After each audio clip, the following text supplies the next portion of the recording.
Chevy just unveiled the ZR1 Corvette and the ZR1X.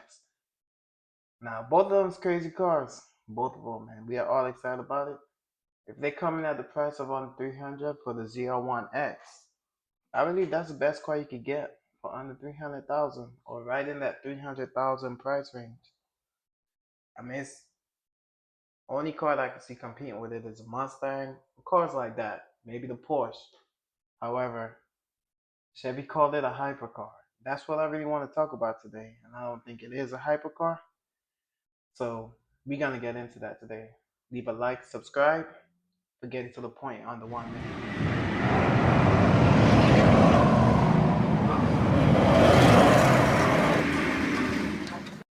So what am I talking about here?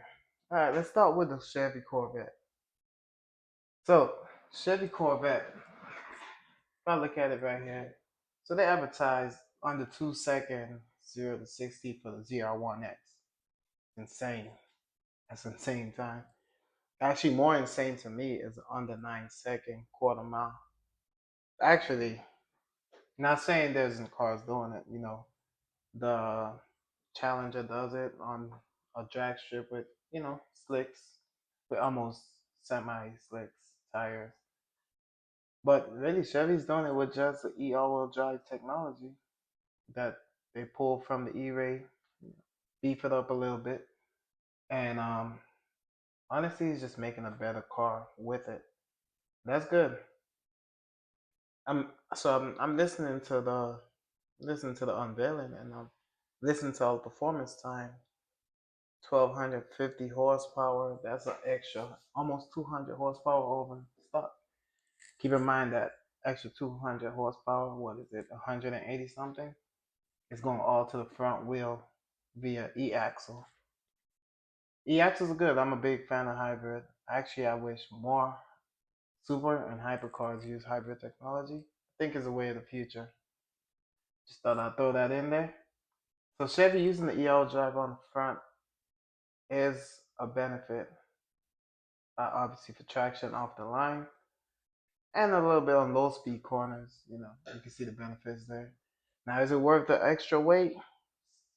I think it is, only because it only adds about 140 pounds extra. So the Chevy's doing its thing when it comes to the Corvette ZR1 and the ZR1X. I like both of them. It looks really good. We'll get into fashion and design a little bit later. What I want to talk about here though is it gonna be faster than the Mustang GTD? Now, Chevy is definitely doing the more American thing, pushing big horsepower number. 800 pound-feet of torque is a lot. Wide power band, and that's what lets it go in a straight line the way it does. So I'm looking here, and I'm seeing actually Chevy pushing the straight line speed to its limits. It's actually the most American thing Chevy could have done. Now, I was kind of low on the Corvette when the C8 came out because I really missed the front engine rear-wheel drive setup. Just I'm gonna put it out there. I'm a big fan of FR drivetrain setup. So I was kind of low. I kind of felt like it was going European on me. But them pushing the straight line speed like that is impressive. I love to see it. I really do. Another thing I was thinking about though was track performance. Now, they advertised the 1200 pound-feet of downforce at top speed. That I think is going to be a big, big, big help on the track. However, it's a big number when you think about it, but a top speed of 233 to get 1200 pound-feet of downforce is a lot. I think the Porsche makes more downforce with way less speed. It doesn't need that much wind resistance to get that kind of downforce. So that's another thing you gotta think about.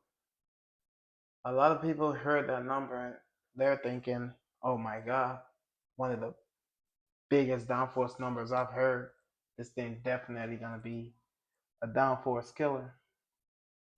I don't think so. But I'm also looking at the Mustang GTD. So the Mustang GTD was announced not too long ago, and they ran a 6-minute 52 on the Nürburgring. That's a good time. So actually, what a lot of people don't know, guys, is the Nürburgring just changed. They moved the starting line from, it started after that last turn. I don't know how to explain it, but they pushed it back. So actually, Mustang running a 652 is actually very impressive, since they had to go a little bit extra miles over when Porsche did it a couple years prior. So 652 is a fast time. I'm not sure the Chevy is gonna be able to beat 652, and that's what I'm here talking about. Chevy posted the times on the tracks that they dominated on. I think it's 5 of them. I'm not gonna go ahead and list the times on here unless they have it pulled up on the website. Let me check. Either ways, I like to say it was on Road America, Road Atlanta, Virginia, International Raceway, and some of those are really good tracks, but they have the record on those tracks. I noticed they avoided the Nürburgring time, and they were on the Nürburgring. They tested the car in there. We have spy shots of the car on there, so we know. And then you also have, I don't know if y'all know this, but when you're driving a hybrid and testing a hybrid on the Nürburgring, there's an orange sticker that goes on the windshield.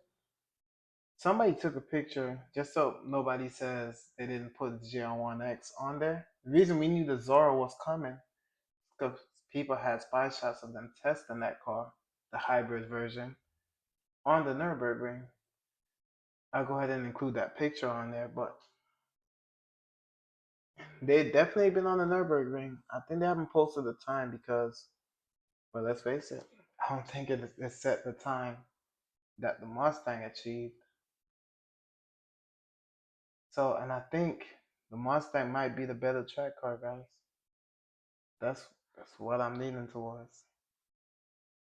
Unfortunately for us, Mustang never posted their downforce numbers, but we know it's high because what they did say is that it beats the GT3 RS.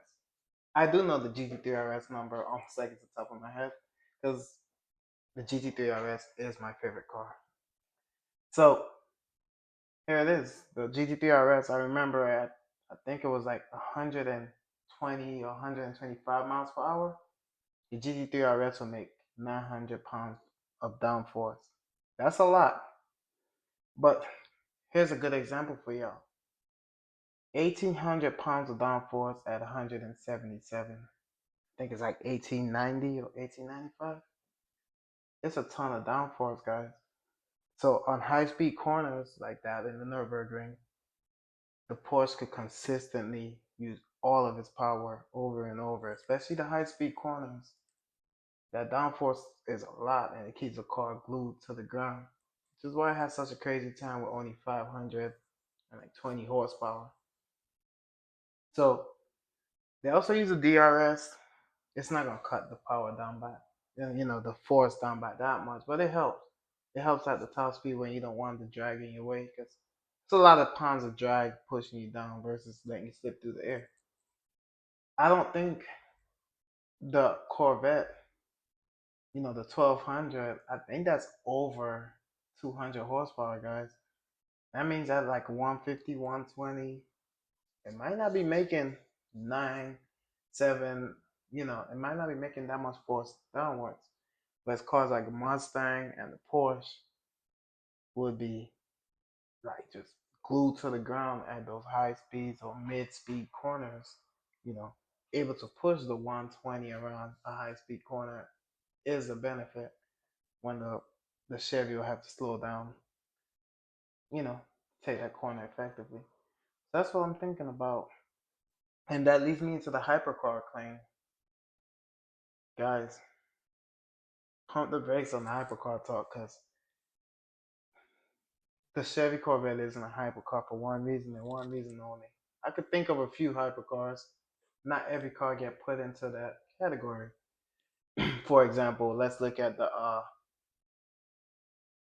the Aston Martin Valkyrie. I'll say that's a hypercar. Are we saying the Mustang competes with the Valkyrie around the track?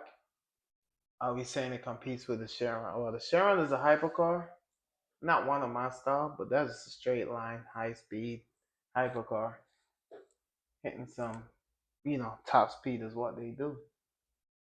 And the Chevy can't compete with those cars. They can't compete with cars like a Rimac. You know, all the hypercars I could go through and name now. Maybe hypercars from back in the days like the Enzo. I could see the Corvette is definitely gonna be up there with the Enzo. The FX90 XX. That's more of a track oriented car. So I wouldn't be surprised if the Chevy can't beat that car around the track. That's not it's not too bad.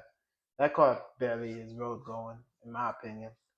So my point is hypercars are like for a selected few cars, not every car have that status. Now is Chevy a supercar? Of course, I think so. I've been saying that since the Z06, which is my favorite, Z07 my second favorite, and the C8 is turning into one of my favorites too. I would say that Chevy's been making supercars for quite some time now. I've heard people discount it. I'm not one of those people. I 100% believe the Corvette has been a supercar and now it's on top of the supercar food chain. Not a lot of cars could beat the Chevy. Now, competition with the Mustang is gonna heat up. I'm really excited to see what happens with that because I believe the Mustang GTD is gonna be a good car. The Chevy might be faster than it, but I can't say that for right now.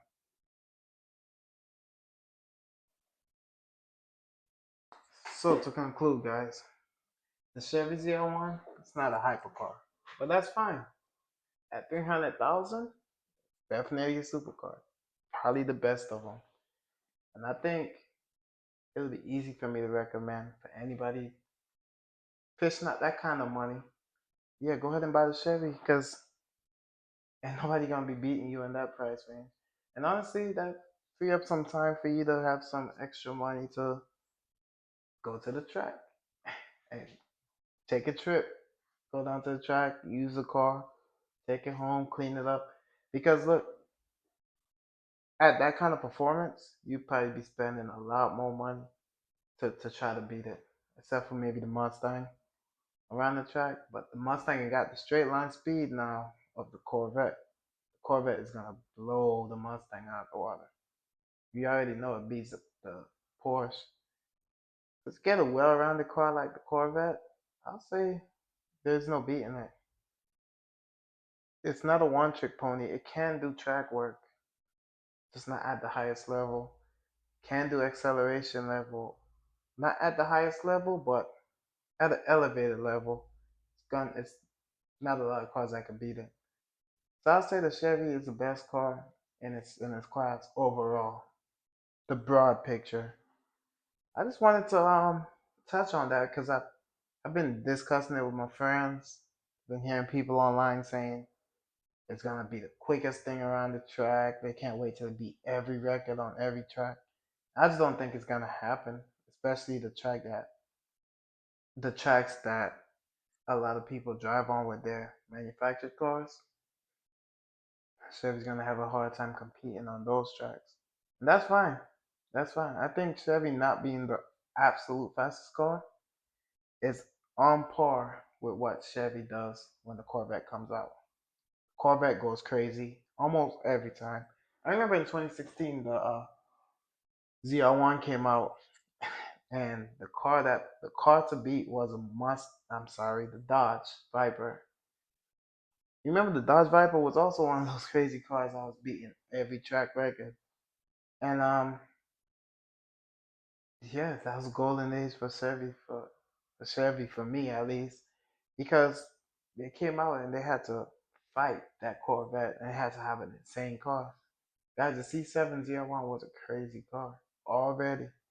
The C8 had to uh, keep that up. as far as coming up as a pinnacle car, because Chevy Corvettes, the ZR1 specifically, there's always been pinnacle cars pushing the technology every single time. I also remember the C4 did it. Um, C4 was that the C5? The C4 what? Oh, C4 was one of the craziest cars. When it came out, I was a young kid back then, and I just remember that car wiping the floor with every supercar that was out. Like it was a problem. Chevy always makes a problematic car for everybody. So I'm not surprised as a C8 is a problematic car for everybody. Ford does have something to compete, and they could come out with more. I think Porsche probably will come out with a faster Porsche 911, or maybe a Carrera, or whatever they want to call it. But I, they need to come out with a GT2 RS. But for right now, man, the Corvette is your pick. If I had 300,000 to drop on a car, I'm going Corvette, and it's not even a question. Because overall, they're going to be the best car, and they're going to be a problem for anybody trying to compete, save for a few. So let me know your thoughts in the comment section below, man.